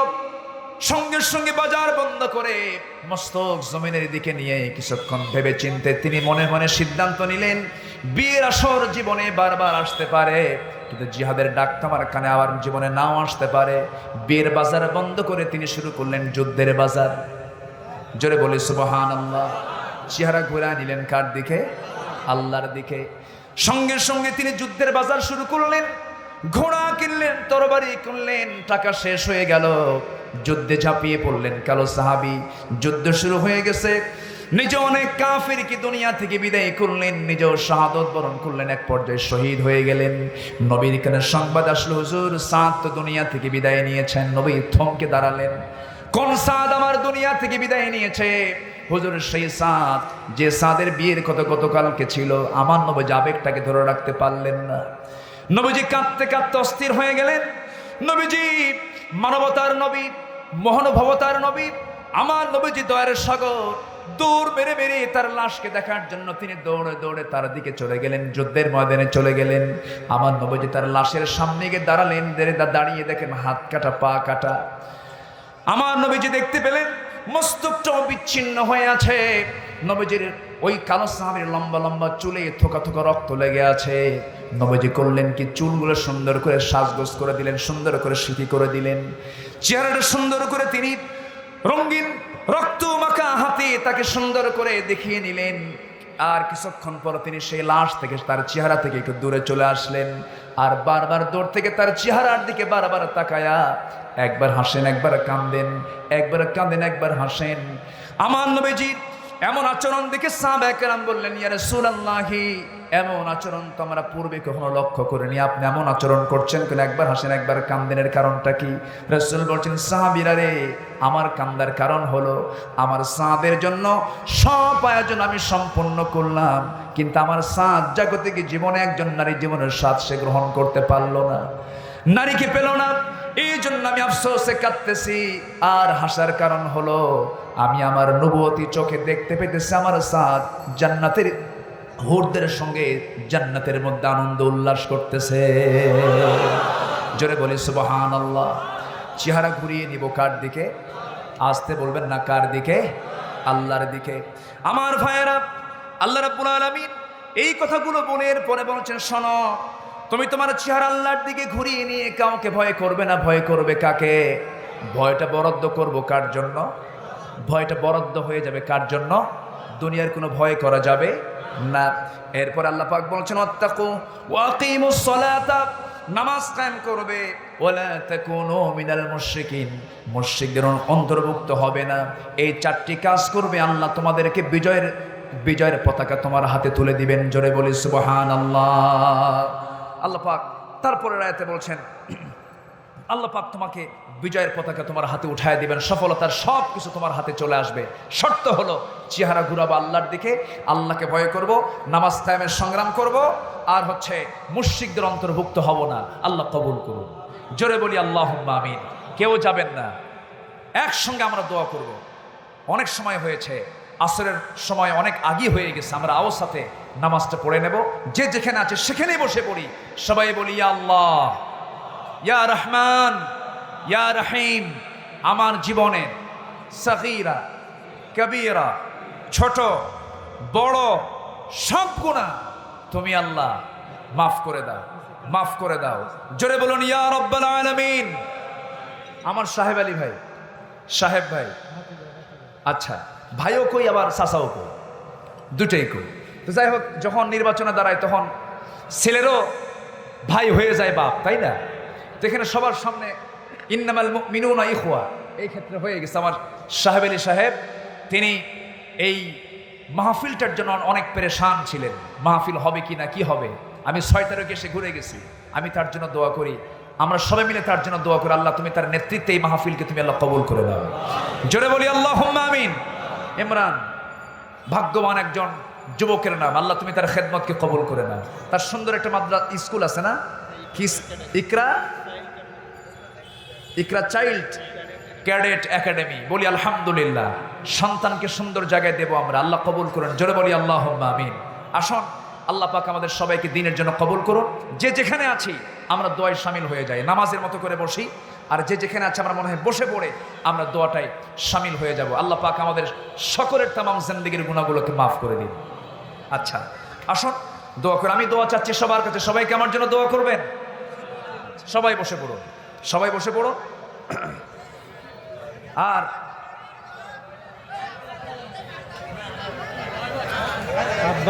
আচ্ছা আমার আচ্ছা সাহেব আলী সাহেবের আব্বা এবং আম্মা, না আম্মা 9 জানুয়ারি এবং চাচা চাচির, আচ্ছা তারা দুনিয়া থেকে বিদায় নিয়েছেন, আম্মা জান মারা গেছেন 9 জানুয়ারিতে। আল্লাহ তুমি তাদের কবরটাকে জান্নাতের নূর দিয়ে মুনাফফার করে দাও। জোরে বলি আল্লাহুম্মা। তার মা অসুস্থ, না? আচ্ছা আচ্ছা, তার আব্বা মারা গেছেন, আচ্ছা মা অসুস্থ, অসুস্থ মার জন্য দোয়া করে আল্লাহ তুমি তাকে দীর্ঘ হায়াত দিয়ে দাও, সেহাতে কুল্লিয়া দিয়ে দাও। জোরে বলি আল্লাহুম্মা আমিন। অনেকে দোয়া চেয়েছেন, আমরা সবার জন্য দোয়া করি, আল্লাহ তুমি সবার নেক মাকসুদকে তুমি আল্লাহ মঞ্জুর করো। আর একটা ঘোষণা আছে, যদি কেউ নিতে চান নিতে পারবেন। সেটা হলো, আমার এই যে আমরা আলোচনাগুলো করে যাই, আমাদেরকে বলা হয় হুজুর আপনি একটু লেখালেখির প্র্যাকটিস করেন। তো আমার নিজের সংকলিত 5-6টা বই আছে, এর মধ্যে 2টা বই মনে হয় এখানে আছে। অনেক প্রশ্ন করা হয় আমাকে, সেই প্রশ্নগুলো এক জায়গায় করে প্রশ্ন উত্তরের একটা বই, মুসলিম জীবনের গুরুত্বপূর্ণ জিজ্ঞাসা এবং তার জবাব, ইসলামিক নলেজ একটা বই আপনারা পাবেন। সিয়াসিত থেকে সামনে নিয়ে 500 হাদিস নির্বাচিত, 500 হাদিস নিত্যদিনের জন্য একটা মমিনার জন্য প্রয়োজন। যদি কেউ নিতে চান, বই জীবনের শ্রেষ্ঠ উপহার, এটা যদি কেউ গ্রহণ করতে চান, নিজের মেয়ের জন্য, ছেলের জন্য, নিজের জন্য আপনি কপিটা সংগ্রহ করতে পারেন। মনোযোগের পর আপনারা এখান থেকে সংগ্রহ করবেন। আসুন আমরা আল্লাহর কাছে চাবো, আল্লাহর কাছে প্রার্থনা করবো। আল্লাহুম্মা আমিন। রব্বানা যালামনা أنفسنا وإن لم تغفر لنا وترحمنا لنكونن من الخاسرين ربنا لا تزغ قلوبنا بعد إذ هديتنا وهب لنا من لدنك رحمة إنك أنت الوهاب আয় আল্লাহ তাআলা, মিষ্টি বিকাল, গধূলি বেলা সবাই হাটে ঘাটে মাঠে খেলাধুলায় ব্যস্ত, তোমার বান্দা বান্দিরা কোরআন শোনায় ব্যস্ত। আল্লাহ, তোমার এই বান্দাদের মশগুল অবস্থায় আয় আল্লাহ তাআলা দুটি হাত তোমার দরবারে পেতে আছি। গুনার দিকে নজর না দিয়া বান্দা মনে করে তামাম জিন্দেগির গুনাহগুলো তুমি আল্লাহ মাফ করে দাও। জনম দুঃখিনী মা, জনম দুঃখী বাপজান যারা চলে গেলেন, জিন্দেগির গুনাহগুলো মাফ করে দাও। কবরগুলোকে জান্নাতের টুকরা বানাইয়া দাও। আহারে মা যিনি হারিয়েছেন, মার কোল কত বড় যে আকাশের চেয়েও বড় মার কোল। আয় আল্লাহ তাআলা, মার ভালোবাসা আকাশ জুড়ে ভালোবাসা, মেহেরবানি করে সেই মা যারা হারিয়েছেন, আয় আল্লাহ তাআলা কবরের সমস্ত আযাব মাফ করে দাও, কবরগুলোকে জান্নাতের টুকরা বানাইয়া দাও। সবাই চক্ষু বন্ধ করুন, হাত একটু উঁচু করে আব্বা আম্মার জন্য চিৎকার মেরে কণ্ঠে যত আওয়াজ আছে কোরআন শেখানো, আল্লাহ শেখানো সেই দোয়াটা সবাই বলুন। রব্বিরহামহুমা কামা রব্বায়ানি সগীরা। সবাই বড় আওয়াজ দিয়ে বলুন, রব্বিরহামহুমা কামা রব্বায়ানি সগীরা। রব্বিরহামহুমা কামা রব্বায়ানি সগীরা। আয় আল্লাহ তাআলা, বিশেষ করে এই মাহফিলের আয়োজন যারা করলেন আর শোনার জন্য দূর দূরান্ত থেকে যারা আসলেন, বিনিময়ে কিয়ামতের কঠিন ময়দানে যেদিন কেউ কাউকে চিনবে না, মা তার সন্তানকে পর্যন্ত ভুলে যাবে, যেদিন মানুষ কাঁদতে কাঁদতে চোখের পানিগুলো পড়ে যাবে, চোখ থেকে রক্ত বের হওয়া শুরু হয়ে যাবে, সেই কঠিন মুসিবতের দিনে মাহফিল আমাদের সবার জন্য তুমি আল্লাহ জান্নাতের ওসিলা বানায়া দিও। আয় আল্লাহ তাআলা, আমার ডানে আমার বামে আমার সামনে পিছনে যত ভাই আর আল্লাহ যত মা বোন হাত তুলেছেন, যারা যা চাওয়া তুমি আল্লাহ পাওয়া করে দিও। এই মাহফিলটা অনুমোদনের জন্য প্রশাসন অনেক সহযোগিতা করেছেন, তুমি তাদের সহযোগিতাকে তুমি আল্লাহ কবুল আর মঞ্জুর করে নিও। আয় আল্লাহ তাআলা, আমার সঙ্গে যারা আমিন আমিন করছেন সবার আমিনকে দয়া করে মঞ্জুর করে নাও, মা বোনদেরকে কবুল করে নাও। আল্লাহ গো, যখন তোমার দরবারে দুটো হাত তুলে রাখি, মাজলুমদের কথা মনে পড়ে যায়, নির্যাতিত মানুষদের কথা মনে পড়ে যায়। অন্ধকার প্রকোষ্ঠ থাকার যন্ত্রণা যে ভিতরে না গেছে সে তো বোঝে না। ও আল্লাহ, সব থেকেও কেউ নাই। ও আল্লাহ, কোরআনের পাখি খাঁচায় মানায় না, কোরআনের পাখিকে মানায় কোরআনের মঞ্চে। আয় আল্লাহ তাআলা, মেহেরবানি করে মুক্ত আকাশে মুক্ত বাতাসে তাকে আবার সেই গান গাওয়ার তৌফিক তুমি আল্লাহ দিয়া দাও। আয় আল্লাহ তাআলা, গোটা পৃথিবীর মুসলিম মুসলমানদের উপরে তোমার খাস রহমত নাজিল করো, সমস্ত জুলুম থেকে বাঁচাও। আমার সঙ্গে যারা আমিন আমিন করছেন, কার সংসারে কোন যন্ত্রণা আছে, কোন পরিবারে কোন সমস্যা আছে তুমি ভালো করে জানো। পুঁজিতে ঘাটতি বরকত দিয়ে দাও, ব্যবসায় মন্দা তুমি আল্লাহ বরকত দিয়ে দাও। আয় আল্লাহ তাআলা, এক কথায় যার যে সমস্যাগুলো তুমি আল্লাহ দয়া করে সমাধান করে দিও। যে ঘরে ছেলে নাই ছেলে দাও, যে ঘরে মেয়ে নাই মেয়ে দাও। নিঃসন্তানী মাকে তুমি আল্লাহ সন্তানে ভরপুর করে দাও, রোগাক্রান্তকে তুমি আল্লাহ রোগ মুক্ত করে দাও। আয় আল্লাহ তাআলা, এই পৃথিবীতে আসার তো সিরিয়াল ছিল, যাওয়ার তো কোনো সিরিয়াল নাই। কে কখন যাব জানি না, তবে ডান হাতে আমলনামা না আসা পর্যন্ত কবরে নিও না। ও আল্লাহ, আমিরুল ইসলাম বেলালী ভাগ্যবান মানুষের নাম। আয় আল্লাহ তাআলা, মেহেরবানি করে তুমি তার খেদমতকে কবুল করে নাও, সন্তানদেরকে তুমি আল্লাহ কবুল আর মঞ্জুর করে নাও। সাহেব আলী আল্লাহ, তুমি তার খেদমতকে কবুল করে নাও। মার জন্য দোয়া চেয়েছেন, সিহাতে কুল্লিয়া দিয়ে দাও। বাবার কবরটাকে জান্নাতের নূর দিয়ে মুনাব্বার করে দাও। কোন দিন দুনিয়া থেকে বিদায় হব জানি না, স্বপ্ন সব মাইনাস হয়ে যাবে। মালাকুল মউত যেদিন হাজির হয়ে যাবে, এক চুল পরিমাণ কম বেশি হবে না, এক সেকেন্ড আগেও নয় পরেও নয়, সময় মতো জান কবজ হয়ে যাবে। টান মেরে ঘর থেকে বের করে দেবে। জীবনের শেষ গোসল হয়ে যাবে, মোরা মুখ দেখে দেখে সব চলবে। প্রাণের স্ত্রী বলবে, স্বামী আমার, এত মিলন, এত কাছের তুমি কোথায় চলে গেলে আমার? আয় আল্লাহ তাআলা মেহেরবানি করে সেই কঠিন পরিস্থিতি কোন দিন আসবে জানি না। আয় আল্লাহ তাআলা মেহেরবানি করে তোমার কাছে ফরিয়াদ করি, মেহেরবানি করে তোমার কাছে ফরিয়াদ করি, তোমার কাছে এটাই চাই। আল্লাহ এমন ভাবে নিও না যেইভাবে নিলে পরে তোমার কাছে আমরা আসামি হয়ে যাব। একজন ভাই দোয়া চেয়েছেন, আবু তালেব ভাই তার স্ত্রীর জন্য দোয়া চেয়েছেন, আল্লাহ তুমি তাকে কবুল আর মঞ্জুর করে নাও। আয় আল্লাহ তাআলা মালাকুল মউতের যন্ত্রণা, সেই জান কবজের যন্ত্রণা সবার জীবনে আছে। আল্লাহ মেহেরবানি করে তোমার কাছে মেহেরবানি করে এই প্রার্থনা করব, আল্লাহ তুমি আমাদের হিসাবকে কঠিন করে নিও না, হিসাবটাকে আমাদের জন্য সহজ করে দিও। আল্লাহুম্মা হাসিবনি হিসাবান ইয়াসীরা, আল্লাহুম্মা হাসিবনি হিসাবান ইয়াসীরা, আল্লাহুম্মা হাসিবনি হিসাবান ইয়াসীরা। আল্লাহ আমাকে ডেকে আমার ডাক পড়বে তোমার কাছে ফিরে যেতে। আল্লাহ আমরা তোমার কাছে যেতে চাই, কিন্তু ভয় লাগে আমাদের আমলগুলোকে তুমি আল্লাহ নষ্ট করে দিও না। আয় আল্লাহ তাআলা ওই মৃত লাশটা ঘর থেকে বের করে দিয়া, জানাজা শেষ করে দিয়া, দেরি না করায়া কবরস্থানের দিকে নিয়ে যাবে, কবরে শোয়া দেবে, বাঁশ চাপা দেবে, মাটি চাপা দেবে। বৃষ্টি হবে, লাশ ফুলে উঠবে, পচে যাবে, গলে যাবে, পোকা হবে, সব পোকামাকড়গুলো খেয়ে শেষ করে ফেলবে, মাটির সঙ্গে মিশে যাবে। আল্লাহ গো, তুমি ছাড়া কোনো বন্ধু নাই, তোমার দিকে আমাদের চেহারা ঘুরানোর তৌফিক দিয়ে দাও। তাকাব্বাল মিন্না ইন্নাকা আনতাস সামিউল আলিম وتب علينا إنك أنت التواب الرحيم.